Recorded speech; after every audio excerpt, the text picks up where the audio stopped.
Не может быть ограничен доступ журналиста к информации, представляющей общественный интерес, затрагивающей права, свободы и законные интересы граждан. Статья 4. Закон Кыргызской Республики о защите профессиональной деятельности журналиста. Көбүнчө адамдар тойбосту текшерип берип койгучу деп сураныптыр. Сырткы кийимдердин бардыгын чечишет. Ошон үчүн пол кызылбы? Готовый продукция жасалгандан кийин жакын жолу, алыс тур, түшпөчү рисктер бар.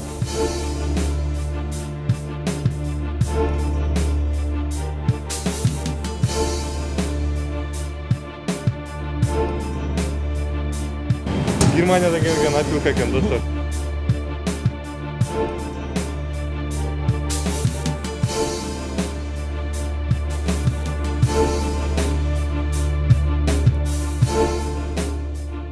Бүттү, өчүп. Силердин комментарийиңердин баарын окуп чыгып туруп, көбүнчө адамдар тойбосту текшерип берип койгучу деп сураныптыр. Ассалам алейкум. Менин атым Чыңгыз Эркинбаев. Мен Тойбос компаниясында өндүрүүнүн жетекчиси болуп иштейм. Кош келипсиздер. Бүгүн сиздерге биздин өндүрүштү мен алып барып көргөзөм. Менин атым Медет. Мен ушу бизнес-ишканада коопсуздук эрежелерин сактоо боюнча айтыс болуп иштейм. Атайын нормативдүү актылардын негизинде бардык ишканаларда инструктаждар өткөрүлүшү керек. Бул нормативдүү актылар жашоонун негизинен чыккан. Кырсыктар болуп, эмне кылабыз ишканалар ушундай тараптуу иштер жүргүзөлү, адамдардын амандыгы үчүн кам көрүлсүн, атайын учебный класстар болсун, келгендерге айтып эскертип, этият болгула деп айтылып турсун, кырсык болчу шарттарды айтып турсун деп ушундай түзүлгөн да. Бизде өндүрүштө анча-мынча кырсык болчу шарттар бар. Негизи бизде өндүрүшкө кирген адамдардын баары мондай сампропускный менен киришет да. Бул жерде бут кийим тазаланып дезинфекция болуп, кол бияка алып келген кол дезинфекция болот. Анан жашыл лампочка көгөнүнөн турникет түтсө ачылат да. Сотрудниктерге айтабыз этият болгула деп. Келген конокторду обычно жанынан өткөрөбүз. Бизде дагы полдор тайгалак жерлер бар, этият болуш керек. Майлуу жерлер бар. Жан келип аткан сотрудниктер кичине тайгалак болушу мүмкүн, ошон үчүн басып атканда этият болуш керек. Колбасалар дайындалып атканда мындай рамаларга илинет, дайындалып атканда анан алып барылып, бышыргычу термокамераларга киргизип, пар менен бышырылат. Бул жерде да сотрудниктер көрбөй калып сүзүп кетчү деген шарттар бар. Булар жолдо туруп алса, же токтото албай калышы мүмкүн, потому что веси чоң болгондуктан токтото албай калышы мүмкүн. Ошон үчүн сотрудниктерге тоскоол болгонго аракет кылыш керек. Бул дагы бир раманын ушундай дагы бир сүрөтү, дагы мондай дагы сүрөт. Аппараттар бар. Аппараттарда анча-мынча рисктер бар. Ар бир аппараттын жанында мондай жакын жолу, алыс тур, түшпөчү рисктер бар деген технический рисктер бар. Этият болуш керек, алыс фарштардан алыс болуш керек, чтобы тилдер түшпөш үчүн да.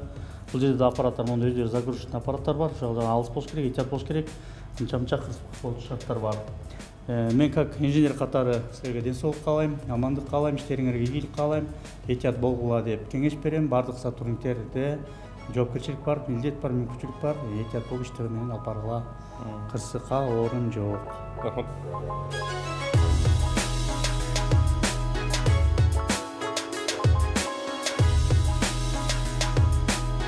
Достор, биз дагы Тойбос компаниясындабыз. Мындай болуп, азыр цехке кириш үчүн мындай кийимдерди киеткенбиз. Кийиндик, чепчик, масканы алмаштырышты бияктан бул жерден. Жана ошондой эле халат кийгизишти.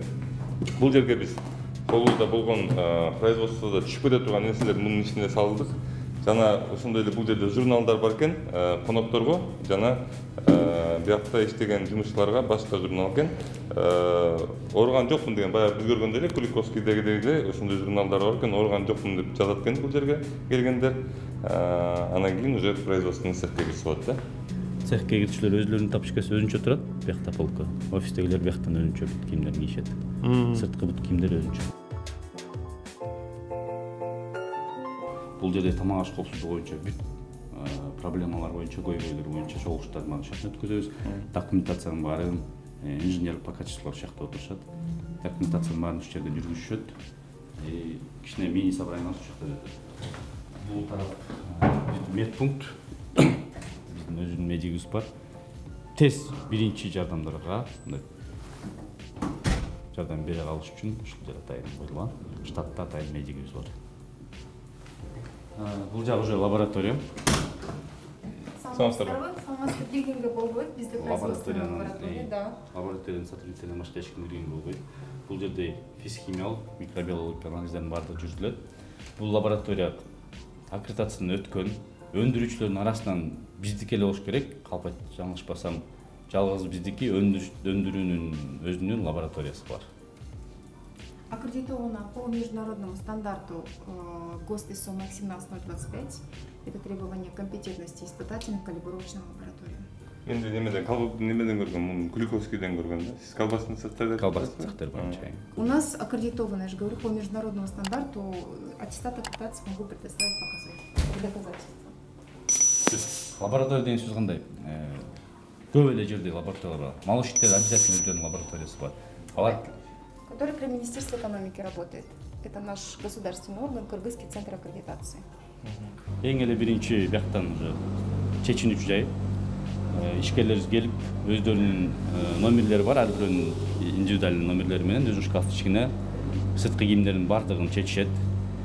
Кулпуларын көрсөңүздөр код менен ачкыч жок жанына алып жүргөн болбойт. Ачкычтар түшүп кетиши мүмкүн. Бүт кодовый замоктор менен турат. Чечинип, анан тил тарапка душка киришет. Душтан кийин биягына чыгат. Душка ар бир келген неме кире ошондо. Эртеңкисин чайканышат баардыгы. Чайканышат, э? Биякта 3-4. Же каалаганы? Жок. Эртеңки жумуштун алдында баардыгы кирип душтан чайканып, андан кийин бияктан спец одеждалар турат, ар бирөөнүн номери менен өзүнүн спец кийимдерин кийип алып, анан өндүрүшкө жөнөшөт. Ар бир сотрудникке 2 комплект атайын кийимдер болот. Күнүмкүсү күндө жуулат. Экскурсиянын аягында анан мен сизге прачныйды өзүнчө көргөзөм. Так, бул жерден колубуз жуйбузбу? Бул уже красный зонага келдик. Ошон үчүн пол кызылбы? Жактан баштап. Муну тапсаң басып керек экен.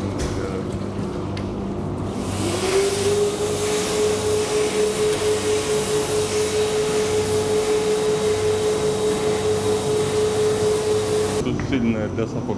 Бул деген сушильная сапог. Бул зонага киргенден үстүң атайын кийим болуш керек, бут кийимди алмашыш керек. Жана айдыкка кирип келатканда кийген тапочкаларын, көпкаларын бияктан чечип, атайын спец кийим, бут кийимдерин кийишет, өтүктөрүн кийишет. Өттөрүн кийип жумушка кирет. Жумуштан чыккандан кийин өздөрү ошо өтүктөрүн жууп, кайра бул аппараттарга кургатканга таштап коюшат. Бул аппарат өзү кургатат, анан жана ионизация деп коет, жыдын кетет коет. Эртеменге чейин уже өтүктөрү кургап, таза туруп турат, эртемен кайра келип кийип кетишет. Намазкана жакыныраак болсун деп өндүрүштүн жанына коюңуз. Буагынан чыгып жатат. Намазкана бар экен. Бул жер баягындай эле экен. Биз мындай жерди уже көргөнбүз. Башка компаниядан ошол сыяктуу эле азыр бутубузду жана колубузду тазалап беребиз.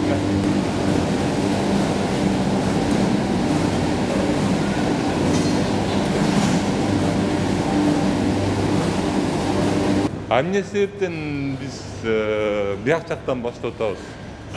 Бул готовый продукция зонасы таза зона болуп эсептелет. Биз таза зонадан акырындык менен артка кетебиз. Анткени биз чийки эт жак зонадан жүрүп, чийки эт, грязный зонадан баардыгын кирин алып келип, биз таза зонага алып келип кирин. Таза зонаны кирдетебиз да. Ошол себептен биз артынан баштайбыз. Бул жерде мына холодильниктер готовый продукция жасалгандан кийин жерде сакталат. Заявка менен кеткичекте. Андан сырткары күндө кечкисин ар бир холодильникте бул рециркулятор воздуха деп коет. Ультрафиолет менен абаны микробдорду өлтүрөт, тазалайт. Бул не только бул немеде складтарда, бул өндүрүш боюнча бүт жерде күндө кечкисин сайлат. Бул бүттү даяр колбаса. Бул даяр. Болду, кетет немеге? Магазиндерге, дүкөндөргө. Так, 6-сы 5-май 21 чыгыптыр. Бүгүн чыккан экен. Бүгүн эртеңки уже заявканы даярдашат. Эртең менен уже задушка бар. Мунун атын эмне дедиңиз? Бул жерде да турат. Бул ультрафиолетовый рециркулятор воздуха деп коет. Ультрафиолет аркылуу воздухту айдайт. Ультрафиолет лампалар микробдорду өлтүрөт. Бактериялар. Баткен, Алмата. Алматага да сатасызбы? Алматага сатабыз. Бул жерде мынакей азыркы учурда коробкалар менен Алматага даярдап жүрүп аткан кез. Бул зона эми погрузочный зона. Биз бут кийимдерибизди кургап киргеле болуп. Жактан уже Адага сатасыздар Алмата. Экспортқа только Алматыға кетіп Только Алматыға. 2018 жылы біз лучший экспортер годын алғанбыз. Алматыдан ба? Кыргызстандан. Экспортерлордун арасынан биздики биринчи орунду алдык. Бул жер уже упаковка зонасы. Бул термоформовочный линиялардан вакуумный пленкага даяр продукция упаковкаланып, маркировкаланып, анан готовый продукция складтарына жөнөтүлөт. Азыр учурда бул жерде сосиска упаковкаланып жаткан кези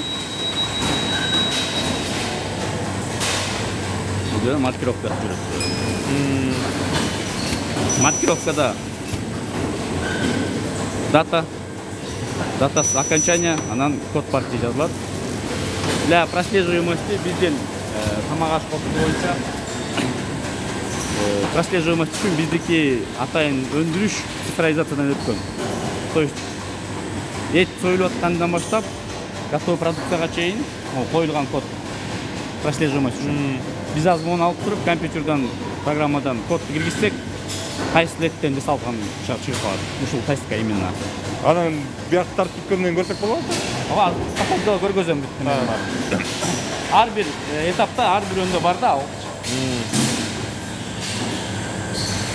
Тестикалар даярдалып атат, кесип упаковкага. А бул Мындай гирлянда болуп жасалат да. Анан бул ортосунан кесип чыгат. Бирден тигил аппарат кесип атабы ошондо.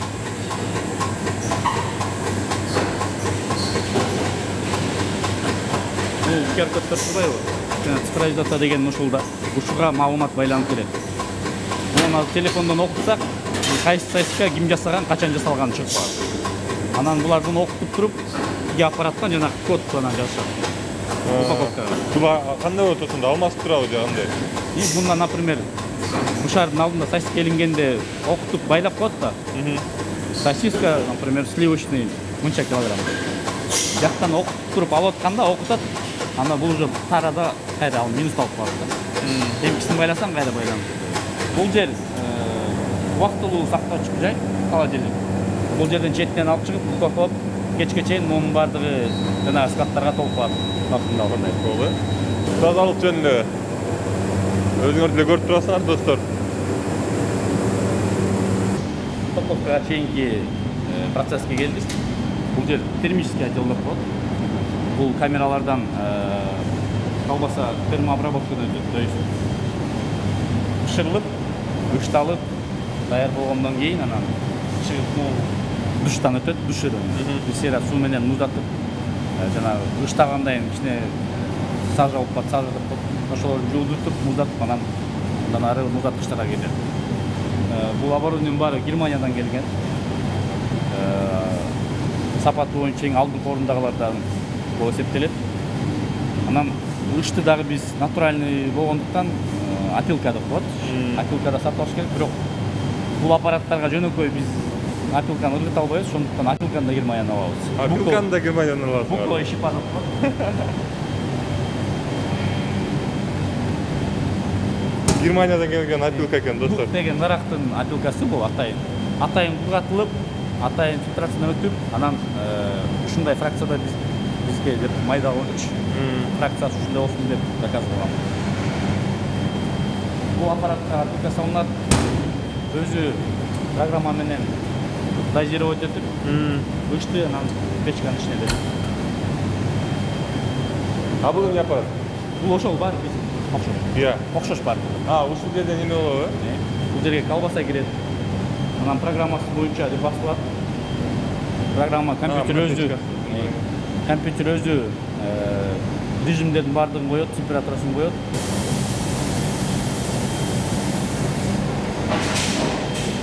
Бул жер тамак аш коопсуздугу биздики критический контрольный точка деп коет. Акыркы жерибиз бул жерде контроль аябай эң жогорку сапатта. Компьютер температура вакыттын баарын контролдогондон сырткары биздин ишкерлер өздөрү контроль жүргүзүп турат. Убагы менен журналдар бар, тиякта атайын. Журналдарга жазылып, бүт баардыгы фиксацияланат.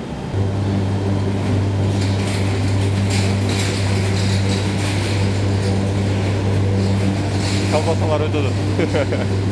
Чейинки колбасалар термообработкага чейин бул муздаткычтарда чийки формаланган колбаса бир нече мөөнөт атайын туруш керек бышырлардын алдында.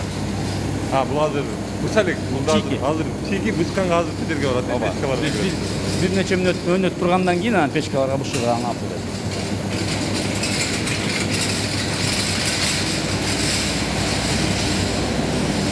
3 камера тең ушундай. Тугандар дагы бир жолу кайталап кетейин. Биз азыр колбаса, даяр колбасадан баштап колбаса канча жасалат экенин жакына ортабыз. Анткени биздин кийимибиз таза кийимибизди кийиммен алып кетебиз. Таза зонадан кир зонага барабыз. Таза зонадан кайра кир зонага ортат. Анткени кир зонага ортсак биз кийимибизди булуп алып туруп, андан кийин кайра таза зонага орногон экенбиз да. Бул жер негизги цех линия формовки деп коет. Бул аппараттардан даяр фарш оболочкага кийгизилип, формаланып, анан рамаларга илинип, бышырганын дальше кетет. Жана айткандай эле ар бир рамада өзүнүн QR коддору бар. Бул производство линия баштан аягына чейин цифровизациядан өткөндүктөн. И бияка фаршка да ушундай QR коддор менен келет. Аны окутуп, анан байлап коет. То есть тарадан тарага өтүп аткан сайын ошо ичиндеги болгон фаршты кийинки тарага өткөзүп алмаштырып. Бул зона приготовления фарша. Бул аппараттардан эт азыктары майдаланып келип, уже даяр болуп, тачкадагыдай майлар ушундай майдаланып, эт да ушундай майдаланып келип, салынып, туз, мурч менен аралашып, анан даяр фарш чыгат. Даяр фарш чыгып аткандан кийин формовка оболочканы кийизгенге тачка тиги тачка кетет. Бул тачкаларда да QR коддор бар, байкадыңыздар. Ушуга байланыштуу жана айтып аткан маалымат бар. Бул да фарш жасап атабы? Бул сосиска жасайт, тиги полукопченый жасайт. Тиги полукопченый, бул сосиска. Анан ошол нерселер тияка барып упаковка болуп атат, э? Тиге барып, первичный упаковка, формовка деп коет, оболочкага кийгизет фаршы. Эт азыктардын баары, фарш азыктардын баары мясорубкаларда майдаланат.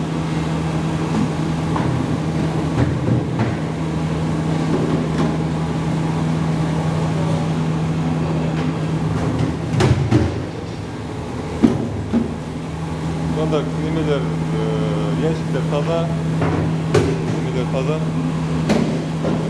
Мына аты керек? Филешка деп коет. Филешка. Бул эмне? Бул мясорубка. Ушул бул мясорубка. Бул үчөө тең окшош.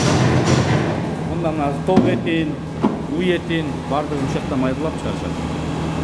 Өзүнчө чыгарабы же бул аралаштырып коебу? Бул бияктан уже фаршка даярдап, вес менен аралаштырып, даярдап, бир тачкага даярдап берет да. Уже даяр фарш, тияка уже копченый болобу же сосиска болобу же даяр болуп барат, э? Ар бирөө рецептине жараша. Өзүнүн рецептине жараша. Ушул жерден рецептине жараша даярдап беришкенде. Бул жерден именно эт азыктарын бир замес деп коет, бир замеске канча керек бөлүп даярдап, дальше аппарат зона фарштын зонасынан аяктан уже калган заттар, азыктары кошулат, анан аралашып даярдалат.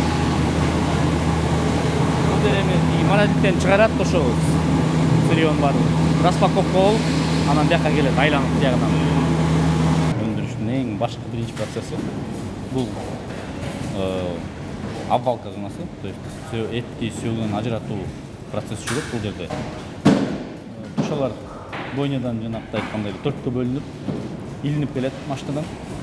Ал курчоктор менен эле кайра бияка сүйрөлүп чыгат. Бияка сүйрөп чыгып, анан бияктан процесс обвалки мясо деп коет. Сөөгүнөн ажыратып, эжелерибиз сорттойт, тарамыштарын алат, биринчи, экинчи сорт менен эттерге бөлөт бияктагы. Анан уже өндүрүшкө колдонууга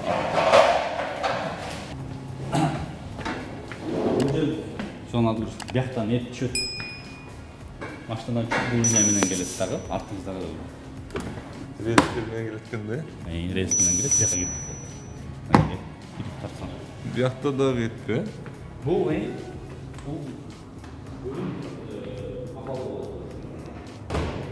Бул Кочкордон келген эт.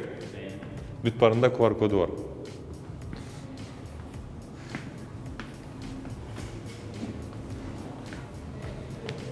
Бул обвалка зонасынын атайын өзүнүн спец кийимдери. То есть жанагы кирип келаткандан кийгенден сырткары бул жерде уже фартугу бар, анан кольчужный фартуктары бар. Бул коопсуздук максатында бычак тайып кетип, өзүнүн курсагына же бутуна тайып албаш үчүн атайын ушундай коопсуздук немелер. Бычактар аябай курчту, Бычактар аябай курч болот. Ачып берсек болот бүткөндө. Бул жерге ар бирөөнүн өзүнүн номерлери менен бычактар салынат. То есть 1 саат иштеди. Старший смена звонок деди. Бардыгы бычактарды тазалап бияка салып, бияктагысын алып бияка иштейт. 1 саат сайын алмашып турабы? 1 саат сайын. Бияка чек бар. 8-ден 9 деп. Анан старший зону текшерип бияктарды белгилеп турат. Так, акыркы жолу качан алмашып турасың анда бул жолу? Саат 11-де. Ал канча болду? 20 мүнөт. 20 мүнөт мурун бычактар алмашылган экен. А бияқта уже ар бирөөнүн номери бычакта гравированы да номерлери. Ар бирөөнүн фамилиясына жараша кайсы бычак, кайсы номер кимдики экени жазылган. Башалган болуп адашып кетпеш үчүн. Рецептурага жараша кээ бир колбаса майыраак кетип керек, кээ бир колбасага май азыраак кеттер керек. Анан ошого жараша бөлүп алганда жеңилгенде тияктан бошо болгонларга кайра май. Биринчи сорт таза сулпет болот, экинчи сортунда кичине майыраак болот. Анан колбаса жасап атканда ал рецептурасына жараша бошолот. Ошондо тетик жерде, тетиктерде турган QR коддор сиз айтып аткан неме QR коддорду. Бул QR код бул неме касапканадан бери келет. Касапканадан союлат.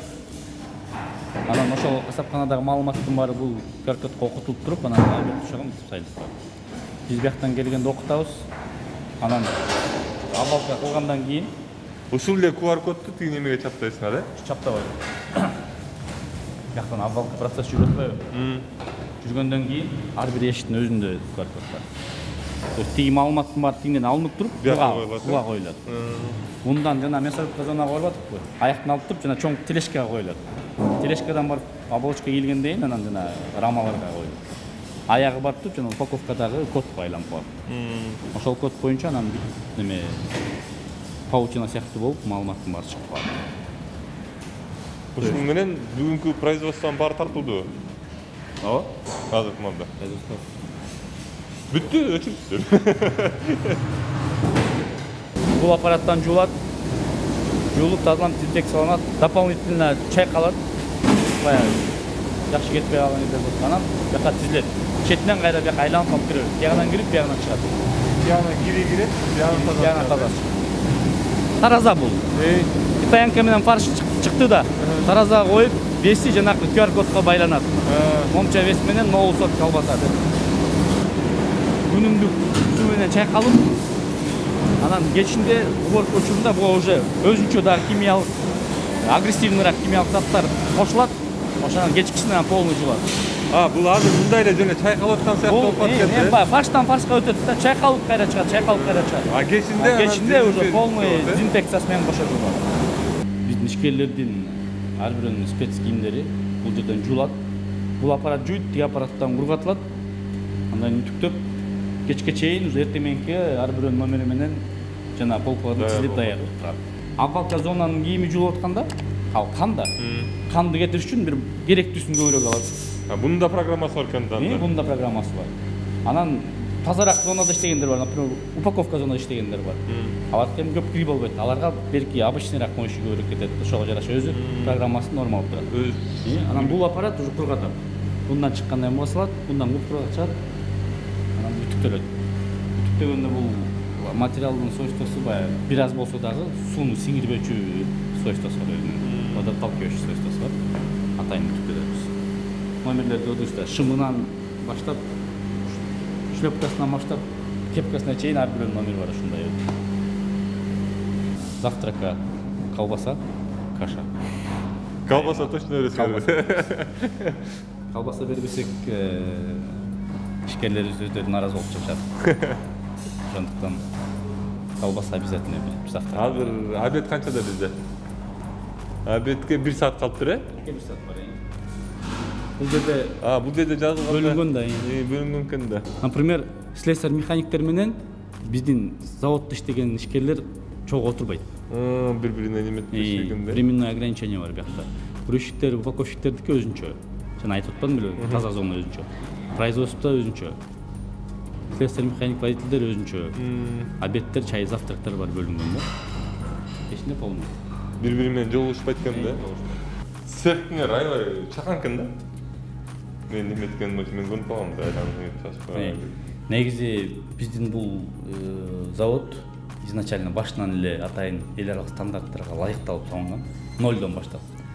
Анткени баягы башкалардыкы мурда цех бар болсо анан кошулуп, тиягына кошулуп, биягына кошулуп башалам, анан ары басып, бери басып, экинчи үстүнө түшүп, астына түшүп атып убакыт көп кетет. Биздики бул бир цепочка линия менен кетет. Перекрестный загрязнение болбош үчүн стандарттар боюнча сырье бир жактан кирип, продукция башка жактан чыгыш керек. Биздики жана сиз көргөндөй эле сырье тиягынан кирип, продукциябыз казып кородон чыгарткан көргөзөм, башка жерден зданиянын тиги башынан чыгып калат да. Ошондуктан биз бир линия менен бир түз өтүп кеттик, ошон үчүн убактыбыз да экономия болду окшойт деп ойлойм.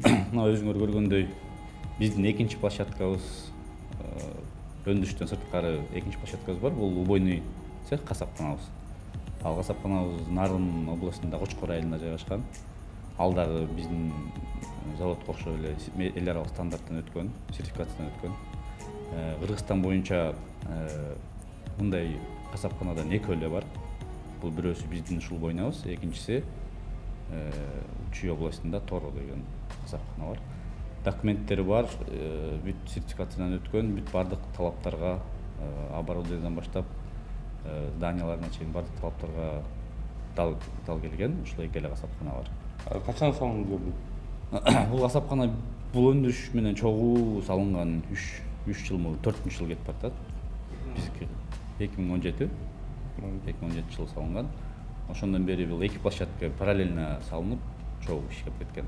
Касапкананы салган максатыбыз өз сырьёну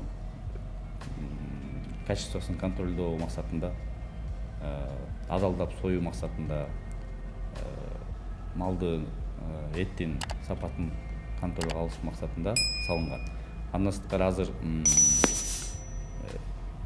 толук эти боюнча балык шаарында птицеферма салынып, запуск башталды. Кудай буюрса, биз өзүн чыгарып аткан колбасанын сырьёнун от поля до прилавка деп коет, контроль. Ошондойго жеткен бартабыз.